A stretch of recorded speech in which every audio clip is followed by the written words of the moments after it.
અને ખરેખર ભાઈ, એ દિવસે એનું ડેરિંગ જોઈને હું એને માની ગઈ અને એ પછી મારું અને એનું બહુ એટલે બહુ જ બનવા લાગ્યું.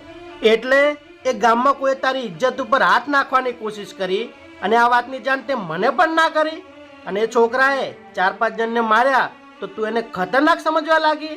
અને મારી બીજી પણ એક વાત કાન ખોલીને સાંભળી લે નિધિ, જો કોઈ તારી સામે પણ ખોટી રીતે જોઈ જાય તો એ મારાથી આટલું પણ સહન ના થાય. અને એ છોકરાએ તારી ઇજ્જત ઉપર હાથ નાખવાની કોશિશ કરી. હવે તો હું એને જીવતો નહીં મૂકું.